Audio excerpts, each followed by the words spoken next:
مسیح خداوند کے عظیم اور بابرکت نام میں آپ سب کو ایک مرتبہ پھر پاسٹر سرفراز رحمت کا سلام پہنچے۔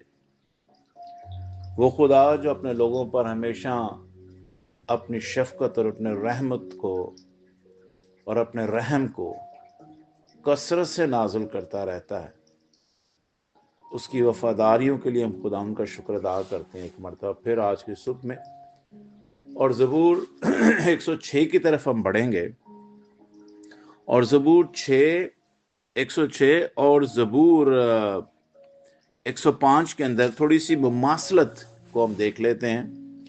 زبور 105 ایکچولی ریممبرنس ہے ہز مائٹی ڈیڈز، یعنی خدا کے بڑے کاموں کا جو خدا نے بنی اسرائیل قوم میں کیے، ان کی یاد دہانی کے طور پر 105 زبور خدا بار بار بنی اسرائیل قوم کو یاد دلاتا ہے کہ میں نے تمہارے لیے کیا کیا کیا، اور پھر بھی تم نے میرے ساتھ کیا سلوک کیا۔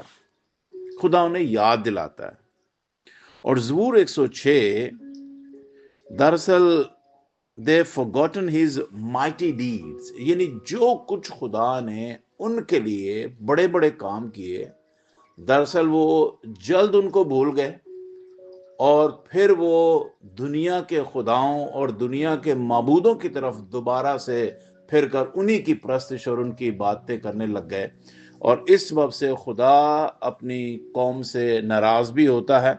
لیکن زبور 106 کے اندر ہمیں ایک نیشنل کنفیشن، یعنی ایک ایسا مثبت رویہ ملتا ہے جس میں قوم ایک ایسا کنفیشن یا ایسا اقرار نامہ خدا کے سامنے پیش کرتی ہوئی نظر آتی ہے، جس میں لوگ خدا سے معافی کے طلبگار ہوتے ہیں اور خدا سے وعدہ کرتے ہیں کہ خداوند ہم آئندہ تیری رحمتوں، تیری برکتوں، تیرے فضل کو ہم نہیں بھولیں گے، تو لہٰذا تو ہمیں قومی سطح پر ہمارے گناہ کی سزا ہمیں نہ دے بلکہ ہمیں معاف کر۔ آئیے آیت پہلی سے ہم خداوند کے کلام سے تلاوت کرتے ہیں، اور اس کا ٹائٹل ہے اپنے لوگوں پر خدا کی شفقت، یعنی خدا کا رحم اور اس کی محبت۔ اور زبور 106 کی پہلی آیت میں لکھا ہے، خداوند کی حمد کرو، خداوند کا شکر کرو کیونکہ وہ بھلا ہے، پریز دا لارڈ، اور اس کی شفقت ابدی ہے۔ کیوں خداوند کا شکر کرو، کیوں خداوند کی حمد کرو؟ کیونکہ وہ بھلا ہے، گاڈ از گڈ۔ اور ایک بات یاد رکھیے، جو اچھا ہوتا ہے نا، اس کی نیچر یہ ہے کہ وہ اچھائی ہی کرے گا، وہ برائی آپ کے ساتھ نہیں کر سکتا۔ لیکن جب بھی وہ آپ کے ساتھ کچھ سختی کرنے کی بات کرتا ہے تو وہ اسی محبت میں، شفقت میں اور پیار اور رحم میں کلام کہتا ہے کہ وہ اپنے بچوں کو سیدھا کرنے کے لیے، عبرانیوں کے خط میں لکھا ہے، وہ کوڑا اٹھاتا ہے تاکہ میرے بچے رائے راست پر آ جائیں اور میری اس گڈنس کو، میری اس بھلائی کو، میری اس محبت کو، میرے رحم کو، میرے فضل کو جانیں کہ میں ان سے کتنا پیار کرتا ہوں۔ کون خدا ان کی قدرت کے کاموں کو بیان کر سکتا ہے یا اس کی پوری ستائش سنا سکتا ہے؟ مبارک ہیں وہ جو عدل کرتے ہیں اور وہ جو ہر وقت صداقت کے کام کرتا ہے۔ اے خداوند، اس کرم سے جو تو اپنے لوگوں پر کرتا ہے مجھے یاد کر۔ دراصل اس زبور 106 میں بھی اور 105 میں بھی کسی بھی رائٹر کا نام نہیں دیا گیا کہ پرٹیکولرلی کس شخص نے اس رائٹر کو لکھا ہے، اور قیاس کیا جاتا ہے کہ شاید یہ داؤد کا ہے، قیاس کیا جاتا ہے کہ شاید یہ دانیل کا ہے، لیکن بات یہی ہے کہ یہ خدا نے گمنام رائٹر کا نام رکھ کے اس لیے اس کو لکھوایا ہے تاکہ ہم زبور 5 اور 6 میں ایک عام دعا کے طور پر، یعنی نہ صرف بنی اسرائیل قوم بلکہ ساری دنیا کے ان لوگوں کے لیے جو خدا کی شفقت میں اور خدا کے رحم اور کے فضل کے نیچے ہے، وہ اس دعا کو یا اس محبت کو یا اس خدا کے رحم کو یا خدا کی شفقت کو جو خدا ہم پر کرتا ہے اس کو اپنی زندگی پر اپلائی کر سکے۔ इसलिए मुबारक हैं वो जो अदल करते हैं और वो जो हर वक्त सदाकत के काम करता है। कब करता है? हर वक्त सदाकत यानी रास्ती और इंसाफ के काम करता है। वो कौन है? मुबारक है। ऐ खुदाउंद, उस करम से जो तूने अपने लोगों पर करता है मुझे याद कर, अपनी नजात मुझे इनायत फरमा। यानी जब खुदा अपनी नजात, अपनी रिहाई, अपनी मखलसी, अपना फजल हम पर जारी करता है, हमें अनायत फरमाता, हमें देता है, तो फिर खुदा जिस तरह खुद भला है, खुदा हमारे अंदर भी अपनी भलाई के कामों को डालता है ताकि हम भी वैसा ही करने वाले हो सकें। और जैसे 30वीं आयत में लिखे, मुबारक हैं वो जो अदल करते हैं और वो जो हर वक्त सदाकत के काम करता है। जब खुदा हमें अपनी निजात दिखाता है तो खुदा हमसे एक्सपेक्ट करता है कि जो कुछ मैं, तुम्हारा आसमानी बाप या तुम्हारा आका या तुम्हारा मालिक होने के नाते तुम पर रहम और फजल करता हूं, यही रहम और फजल जो तुम पर हुआ है ये तुमने आगे बढ़ाना है और मेरे नाम को जलाल देना है। हालेलुया।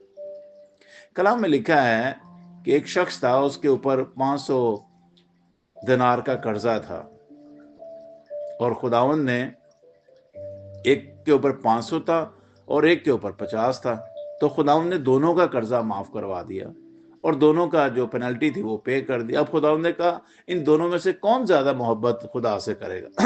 उन्होंने कहा, उससे कि जिसका ज्यादा माफ हुआ है। सो कहने का मतलब यह है कि मेरा और आपका वो कर्ज माफ हुआ है जो इन 500 या 50 दिनारों से भी कहीं ज्यादा है। हम तो मौत या डेथ पेनल्टी के ऊपर थे, हम पर तो सजा का हुक्म हो चुका हुआ था कि हमें मौत ही सजा सुनाई जाएगी, लेकिन खुदा ने हमें वहां से छुड़ाया, वहां से बचाया है। इसलिए हमें तो ज्यादा खुदा का शुक्रगुजार होना चाहिए और खुदा की फर्मा बरदारी में और उसकी शफकत में रहने की जरूरत है। फिर 5वें आयत में लिखा, ताकि मैं तेरे बरगजीदों की इकबाल मंदी देखूं और तेरी कौम की शादमानी में शाद हूं। हालेलुया। और तेरी मेरास के लोगों के साथ क्या करूं जी? फख्र करूं। तेरी मेरास के तेरे बरगजीदों के साथ और तेरी मेरास के लोगों के साथ मैं क्या करूं? फख्र करूं। हमने और हमारे बाप दादा ने गुनाह किया। अब यहां पर कन्फेशन है, हमने और हमारे बाप दादा ने, ये कौमी कन्फेशन है, इकरारनामा है, कबूल कर लिया गया है कौम का गुनाह समझ के। हर एक कौम और कबीले का गुनाह समझ के इसको कबूल किया जा रहा है। हमने और हमारे बाप दादा ने गुनाह किया, हमने बदकारी की, हमने शरारत के काम किए। हमारे बाप दादा मिस्र में तेरे अजायब ना समझे। जो कुछ खुदा ने मिस्र में फराउन और उसकी फौजों और उसके लोगों के साथ किया, जो उस वक्त के लोग दूसरे बुतों और देवताओं की पूजा करते थे, खुदाउन कह रहा है कि तेरे लोगों ने उन अजायब को ना समझे, उन्होंने तेरी शफकत की कसरत को याद ना किया, बल्कि समंदर यानी बहरे कुलजम पर बागी हुए। अभी बहरे कुलजम से बाहर ही निकले थे तो बगावत शुरू हो गई थी, तो भी उसने उनको अपने नाम की खातिर बचाया ताकि अपनी कुदरत क्या करे? जाहिर करे। देखिए, हम कई दफा बगावत कर जाते हैं, कई दफा हम खुदाउन के मुनहरफ हो जाते हैं। रास्ता में खुदाउन के साथ चलते चलते हम कई दफा खुदा से सरकशी कर जाते हैं, लेकिन खुदा क्या करता है? खुदा दरअसल अपने नाम की खातिर, जिसने हमें अपने साथ जोड़ा होता है ना, वो अपने नाम की खातिर, उसकी इज्जत की खातिर वो हमें हर वक्त अपने सीने से लगा के रखता है और प्यार करता है कि काश हम उसके नाम की लाज रखें, काश हम उसके नाम के साथ जुड़े रहने के वसीला से उसकी भी इज्जत का बायस बन सके। और खुदा अपने नाम की खातिर के ये मेरे नाम के साथ जुड़े, अगर इनके साथ अबलीस ने या दुनिया ने ऐसा काम कर दिया कि ये हलाक हो गए, तो फिर मेरे नाम की बदनामी होगी। ये तो खुदा के नाम से कहलाते हैं, ये तो खुदा के नाम से जो है वो बातें करते हैं, उसके नाम की सताइश करते हैं, तो इनको बचा नहीं सकता इनका खुदा, इनके साथ खड़ा नहीं हो सकता इनका खुदा। खुदा कहता है मैं अपने नाम की खातिर तुम्हारे साथ अच्छा सलूक करके तुम्हें फिर बचा लेता हूं और तुम्हें फिर मौका देता हूं कि मेरे साथ वफादार हो जो, मेरी भलाई को समझो, मेरी मोहब्बत को समझो, मेरे प्यार को समझो, मेरी शफकत को समझो, मेरे बड़े बड़े कामों और कुदरत को समझो कि मैं तुमसे कितना प्यार करता हूं। उसने बहरे कुलजम को डांटा और सूख गया। उनके गिरोह में से ऐसे निकाल ले गया जैसे बियाबान में से, और उसने उनको अदावत रखने वाले के हाथ से बचाया और दुश्मन के हाथ से छुड़ाया। समंदर ने उनके मुखालफों को छुपा लिया, उनमें से एक भी ना बचा। अब देखिए, बनी इसराइल कौम के पीछे कौन आ रहे थे? फरौन और उसकी फौजें, मिस्र के लोग। बड़ी जोर और उस वक्त की कहते हैं कि सुपर पावर बनी इसराइल कौम के पीछे लगी हुई थी। लेकिन खुदावंद क्या कह रहा है कि मैंने उनको समंदर में छुपा लिया। वो तुम्हारे सामने नहीं आए, समुद्र का पानी उन पर मैंने चढ़ा दिया और वो समुद्र के पानी के नीचे ही दफन हो गए, नीचे ही वो मर गए, लेकिन तुम तक नहीं पहुंचे। खुदा हमसे कितना प्यार करता है। वो जो उस वक्त के सुपर पावर कहते हैं कि फरौन की फौजें थी जिनके सामने कोई खड़ा नहीं हो सकता था, खुदा उनके सामने खड़ा हुआ और बनी इसराइल कौम को उसने उनके हाथ से छुड़ाया और बचाया, और उनको जो उनके पीछे आए थे उनको समुद्र की तह में छुपा दिया, और उनमें से एक भी ना बचा, कलाम कहता है। तब उन्होंने उसके कौल का यकीन किया और उसकी मदद सराई करने लगे। फिर वो जल्द उसके कामों को क्या हो गए? भूल गए। खुदा उन्हें रिमेंबर्स देता है, खुदा उन्हें रिमाइंडर देता है, खुदा उन्हें फिर अपने काम याद दिलाता है। फिर बच्चे एकदम जोश में बढ़ जाते हैं। फिर जब खुदावंद उन्हें अपने काम याद दिलाने के बाद थोड़ी देर बीच में वक्फा देता है, फिर क्या करते हैं? बच्चे बेवफा हो जाते हैं।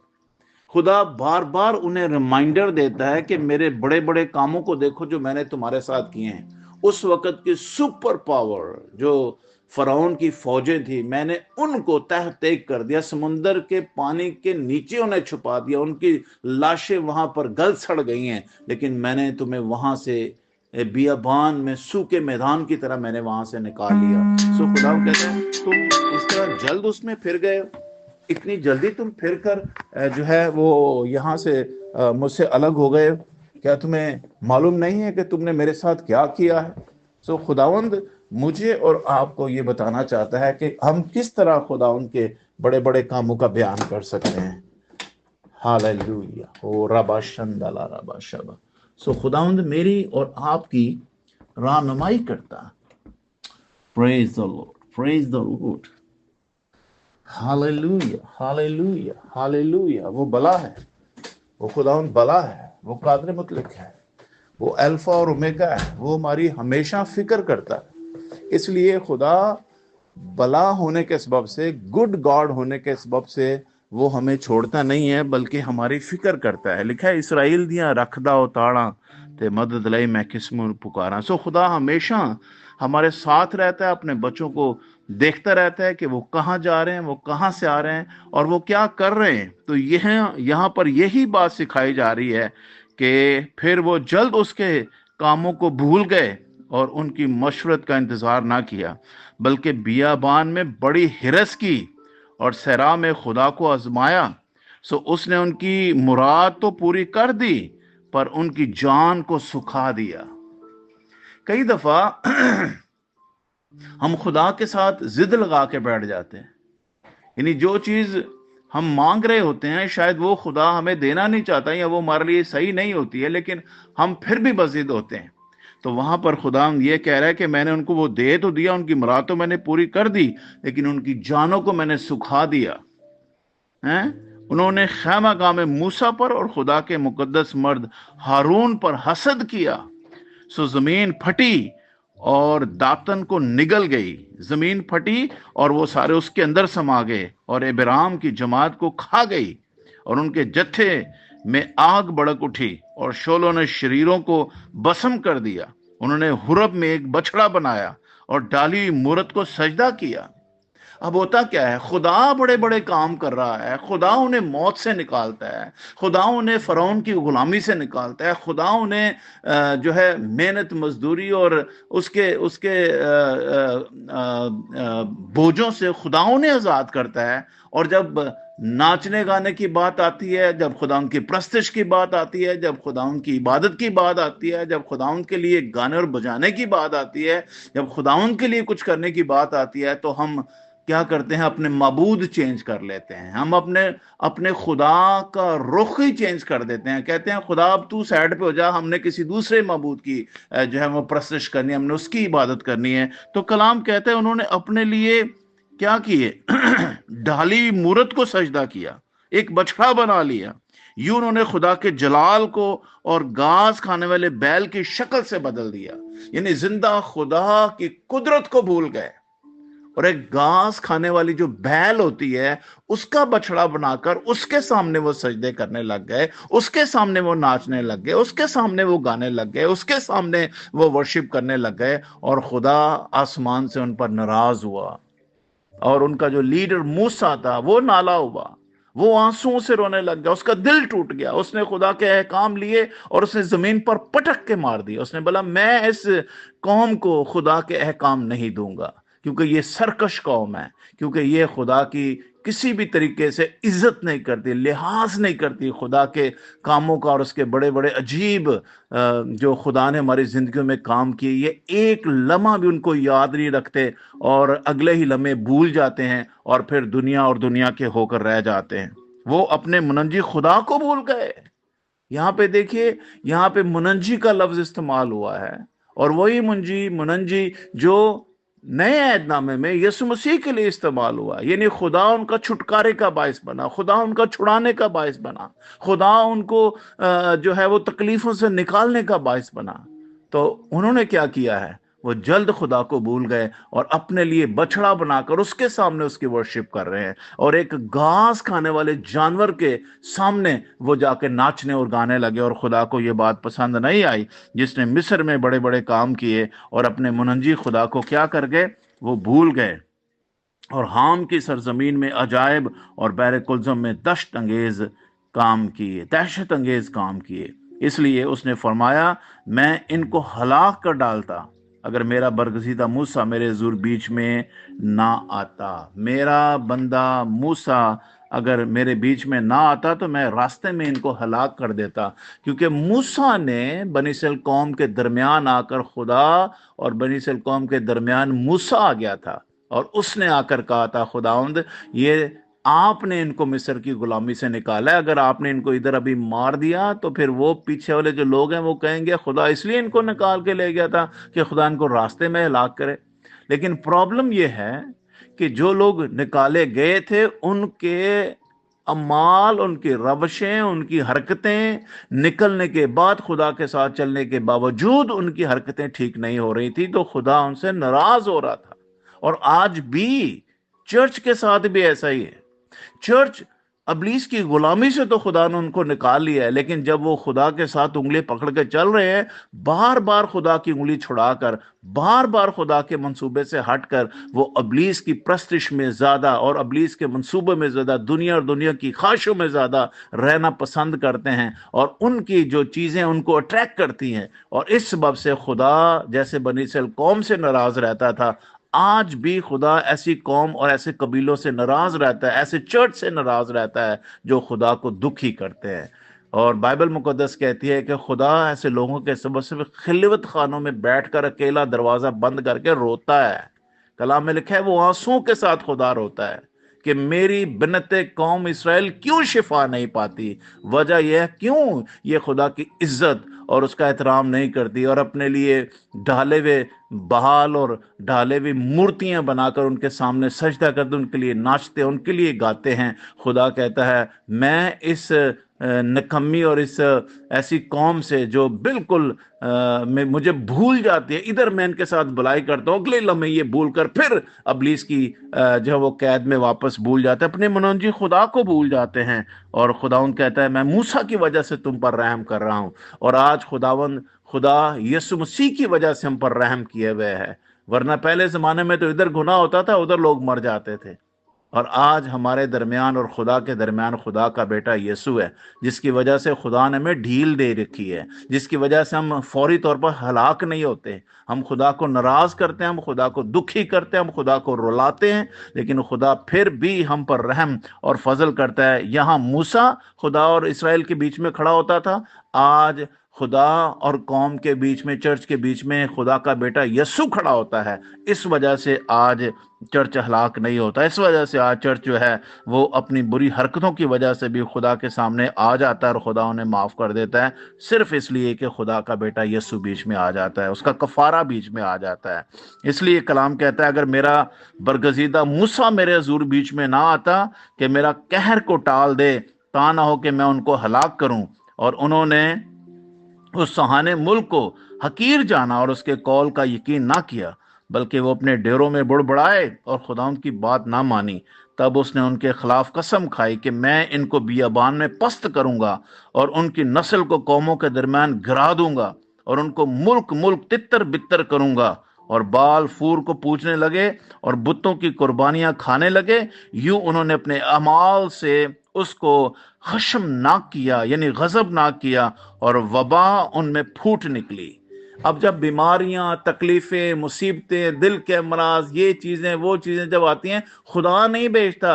I'm sorry to say you، یہ بیماریاں خدا نہیں بھیجتا، یہ ہمارے اعمال اور ہماری جو ہے وہ خدا کے ساتھ سرکشی کی وجہ سے، یہ چیزیں ہم پر، جسمانی سرکشی کی وجہ سے یہ چیزیں ہم پر آتی ہیں، ہم ان کو فیس کرتے ہیں، اور پھر جب تکلیفوں اور دکھوں اور مصیبتوں میں آتے ہیں، پھر ہمیں خدا یاد آتا ہے، پھر ہم خدا کی طرف بھاگتے ہیں، پھر ہم کہتے ہیں دعا کروا، پھر ہم کہتے ہیں پادری لبو، پھر کہتے ہیں یہ پچھلے دنوں میں ایک ایسی فیملی کے ساتھ دعا میں ہوں جو کئی سالوں سے ابلیس سے جکڑے ہوئے ہیں، اور وہ جو ہے اتنی تکلیف میں وہ بہن رہتی ہے، اتنی تکلیف میں وہ بہن رہتی ہے کہ میں آپ کو بتا نہیں سکتا، ان کی پریشانی کا کوئی عالم نہیں ہے۔ لیکن جب یہ اتنی تکلیف سے گزر رہے ہیں تو اب دنیا کا کوئی پادری، دنیا کا کوئی مبشر، دنیا کا کوئی ایسا خادم نہیں چھوڑا کہ ان کے لیے دعا کی جائے۔ لیکن وجہ کیا ہے؟ اب خدا نے اپنا منہ ان کی طرف سے پھیرا ہوا ہے، اور خدا بھی اب اپنا جو ہے وہ اپنا چہرہ ان پر جلوہ گر نہیں کر رہا، خدا ان کی دعا نہیں سن رہا، خادموں کی دعا نہیں سن رہا، اور خدا اپنا وقت جو ہے اس کو دیکھ رہا ہے، کب خدا کا وقت آئے گا اور خدا اس بیٹی کو شفا دے گا۔ لیکن کہنا میں یہ چاہتا ہوں کہ جب اچھا وقت ہوتا ہے، ہم اس اچھے وقت میں، جب ہماری صحت اچھی ہے، جب ہماری جان اچھی ہے، جب ہم سب کچھ کر سکتے ہیں، وہ وقت ہم خدا کو نہیں دیتے، وہ وقت ہم ابلیس اور دنیا کو دیتے ہیں تاکہ ہم خدا کو ناراض کریں۔ اور جب ہم خدا کو ناراض کرتے ہیں، ایک وقت آتا ہے خدا کہتا ہے جب تم مجھے بلاؤ گے میں بھی نہیں آؤں گا، میں اپنا منہ پھیر لوں گا۔ اس سے پہلے کہ خدا منہ پھیرے، میرے بہنوں اور بھائیوں، ہمیں عقل کرنے کی ضرورت ہے تاکہ ہم خدا کے اس غضب سے بچیں جو خدا ہم پر جو ہے پھر اپنے غضب کو نازل کرتا ہے۔ اور یہ کلام میں لکھا ہے کہ انسان اپنے ہی گناہوں میں پھنس کر آزمایا جاتا ہے، خدا کسی کو نہیں آزماتا۔ پھر تب فنہاس اٹھا اور بیچ میں آیا، وبا رک گئی، اور یہ کام اس کے حق میں پشت در پشت ہمیشہ کے لیے راست بازی گنا گیا۔ انہوں نے اس کو مریبہ کے چشمہ پر بھی خشم ناک کیا، اور ان کی خاطر موسیٰ کو نقصان پہنچایا، اس لیے کہ انہوں نے اس کی روح سے سرکشی کی، اور موسیٰ بے سوچے بول اٹھا۔ انہوں نے ان قوموں کو ہلاک نہ کیا جیسا خدا نے ان کو حکم دیا تھا، بلکہ ان قوموں کے ساتھ مل گئے اور ان کے سے کام سیکھ گئے، یعنی جیسی غیر قومیں کام کر رہی تھی ویسے ہی خدا کے لوگوں نے ان جیسے کام سیکھ لیے اور ویسے ہی کرنے لگ گئے، اور ان کے بتوں کی پرستش کرنے لگے، اور جوان جو ان کے لیے پھندا بن گئے، بلکہ انہوں نے اپنے اپنے بیٹوں کو شیاطین کے لیے قربان کیا، اور معصوموں کا یعنی اپنے بیٹے بیٹیوں کا خون بہایا، اور جن کو انہوں نے کنعان کے بتوں کے لیے قربان کر دیا، اور ملک خون سے ناپاک ہو گیا۔ یوں وہ اپنے ہی کاموں سے آلودہ ہو گئے اور اپنے فالوں سے بے وفا بنے، یہ اپنے اپنے کاموں کی وجہ سے وہ خدا ان کے بے وفا بنے۔ اس لیے خدا ان کا قہر اپنے لوگوں پر بڑھکا اور اسے اپنی میراث سے نفرت ہو گئی۔ اس سے پہلے کہ ہم خدا کی میراث ہونے کے سبب سے خدا کی نفرت کا شکار ہو جائے، میرے بہنوں اور بھائیوں، ہمیں سمجھنے اور سیکھنے کی ضرورت ہے۔ खुदा की नफरत का अगर कोई शिकार हो जाए तो फिर उसका दुनिया में ऐसे ही है जैसे काहिन और हाबल की कहानी में एक भाई ने जब दूसरे भाई को कत्ल कर दिया, तो जब वो वीरानों और दश्त में निकल गया तो फिर वो रोता है, खुदा से कहता है मुझे इस दश्त की जिंदगी से मुझे रिहाई दे, कोई मुझे देकर कत्ल ना कर दे, कोई मुझे देकर हलाक ना कर दे। तो खुदा ने कहा नहीं, तुझे कोई हलाक नहीं करेगा। कहने का मतलब यह है कि खुदा कई दफा हमें सूखी और बंजर जमीनों की तरफ, काल की तरफ रवाना कर देता है। फिर हम दुआ करते हैं, खादमों से भी दुआ करवाते हैं, फिर ऐसा नहीं होता कि फिर सुनी जाए। फिर खुदा कहता है मैंने अभी अपना मुंह मोड़ा हुआ है, अभी मैं इनकी नहीं सुनूंगा। इसलिए बाइबल मुकद्दस कहती है कि अगर खुदा अपनी नफरत हम पर जाहिर कर दे अपनी मिरास पर, तो फिर हम बच नहीं सकते। इसलिए उसने उन कौमों के कब्जा में कर दिया और उनसे दावत रखने वाले उन पर हुक्मरान हो गए। उनके दुश्मनों ने उन पर जुल्म किया और उनके महकूम हो गए, यानी उनके गुलाम हो गए। और उसने बारहा उनको छुड़ाया, लेकिन उनका मशवरा बागियाना ही रहा। लेकिन इनका मशवरा बागियाना ही रहा, यानी वो खुदा तो उनको बार बार छुड़ा रहा था, लेकिन वो बार बार खुदा के बागी हो जाते थे, फिर इब्लीस की कैद में चले जाते थे, फिर दुनियादारी में चले जाते थे, और खुदा उनसे तंग आ गया था। और खुदा ने उनको नाम दिया था सरकश और बागी कौम, जो कभी खुदा की ताबेदार फर्माबरदार नहीं हुई। और ये बनी इस्राएल कौम को खुदा ने टाइटल दिया हुआ था कि ये बहुत ही नाफरमान बच्चे हैं जो कभी बाप के ताबे नहीं रहते। और उसने उनके हक में अपने अहद को याद किया और अपनी शफकत की कसरत के मुताबिक तरस खाया। अब खुदा चूंकि बाप है, खुदा चूंकि इनका पैदा करने वाला है, तो इसलिए खुदा एक तरस से भर जाता है, खुदा एक मोहब्बत से भर जाता है। जिस तरह जिस्मानी तौर पर रिश्तों में हम ऐसे बंधे हुए होते हैं कि हम बावजूद इसके कि बच्चों की सरकशी के बावजूद हम अपना तो अंदर रो लेते हैं, दरवाज़ा बंद करके हम तो अंदर रो लेते हैं, लेकिन बच्चों पर इन बातों को ज़ाहिर नहीं होने देते कि बाप माँ कितने दुखी हैं, कितने परेशान हैं। यही सेम सिचुएशन खुदा की है। और यिर्मयाह 13वें बाप में खुदा बकायदा कमरा बंद करके आंसुओं के साथ कलाम कहता है, ज़ारो कतार रोता है बनी इस्राएल कौम के लिए कि मैं तेरी खातिर धाड़े मार मार के रोता हूं कि मेरी बिनते कौम इसराइल शिफा क्यों नहीं पाती, क्यों ये ताबेदार और फर्माबरदार बेटे नहीं बन जाते। इसलिए खुदा उन पर रहम पता है क्यों करता है, क्योंकि खुदा तरस से और खुदा जो है वो शफकत से भर जाता है। इस सबब से खुदा उन्हें माफ करता है। उसने उनके असीर करने वालों के दिल में उनके लिए रहम डाला। और ए खुदा, हमारे खुदा, हमको बचा ले, हमको कौमों में से इकट्ठा कर ले ताकि हम तेरे कदूस नाम का शुक्र करें। जब खुदा ने उनको तितर बितर कर दिया, खुदा ने उन्हें दोबारा कौमों की गुलामी में भेज दिया, तो फिर अब वहां पर रोते हैं, अब वहां पर जाके फिर चिल्लाते हैं, फिर खुदा से दरख्वास्त करते हैं, खुदा एक मरतबा फिर हमें माफ कर दे, हम तेरा ही नाम लेंगे, हम तेरे कदूस नाम को इज्जत देंगे, हम उसकी ताजीम करेंगे, हम उसकी प्रस्तिश करेंगे, हम तेरे सामने झुकेंगे। एक दफा तो हमें क्या कर ले, अपने कदूस नाम की खातिर हमें बचा ले, हम कौमों में से इकट्ठा कर ली जाएं ताकि हम तेरे कदूस नाम का शुक्र करें और ललकारते हुए तेरी सताइश करें। खुदावंद इसराइल का खुदा अज़ल से अब तक मुबारक हो, और सारी कौम कहे आमीन। खुदावंद की हम्द हो। तो ये एक कौमी सतह पर एक ऐसा कन्फेशन है जो बनी इस्राइल कौम खुदा के सामने कर रही है, और वो कह रही है कि गो तूने हम पर बड़ी अपनी शफकत, अपनी रहमत, अपनी प्यार, अपनी मोहब्बत हम पर जाहिर की है, लेकिन हम बारहा तेरी सरकशी करते रहे हैं और तूने दोबारा कौमों के अंदर हमें गुलामी में डाल दिया। लेकिन हम कौमी सतह पर एक ऐसी माफ़ी तुझसे मांगना चाहते हैं खुदा कि हमने सब ने मिलकर तेरा गुनाह किया, इसलिए हमें माफ़ फरमा। और तू जो इसराइल का कदूस हमेशा रहा है, तू जो इसराइल को हमेशा प्यार करने वाला रहा है, एक मरतबा फिर हमें इकट्ठा कर ले ताकि हम तेरी मोहब्बत में दोबारा बुलाए जाएं और तेरी हमेशा सताइश और तेरी प्रस्तिश करें। God bless you all. मैंने आपको शुरू में बताया था कि ज़बूर 105 खुदा उनके बड़े कामों का बयान है, और ज़बूर 106 जो है वो खुदा के बड़े कामों को भूल जाने का बयान है कि इधर बनी इसराइल कौम को खुदा ने बड़े बड़े काम करके छुड़ाया, और 106 ज़बूर में कलाम कहता है कि वो सारे बड़े बड़े काम भूल गए और खुदा की सरकशी की और खुदा को छोड़कर दुनिया और दुनिया के बुतों की परस्तिश करने लगे, इस सबब से खुदा उनसे नाराज हुआ और खुदा ने उनको दोबारा गैर कौमों की गुलामी में भेज दिया। लेकिन जब वहां पहुंचे तो वहां जाकर दोबारा रोने और चिल्लाने लगे, खुदा एक मर्तबा फिर हमें माफ कर दे, हमसे गलती हो गई है। कौमी सतह पर हम माफी चाहते हैं, हम तेरे ही नाम को कुदूस कहेंगे, लिहाजा हमारा मुनजी रब रहनुमा बनकर एक मर्तबा फिर हमें छुड़ा ले ताकि हम तेरी सताइश करें। गॉड ब्लेस यू ऑल, अपना ख्याल रखिए। खुदा आप सबको इस कलाम के वसीला बड़ी बरकत दे। आमीन एंड आमीन।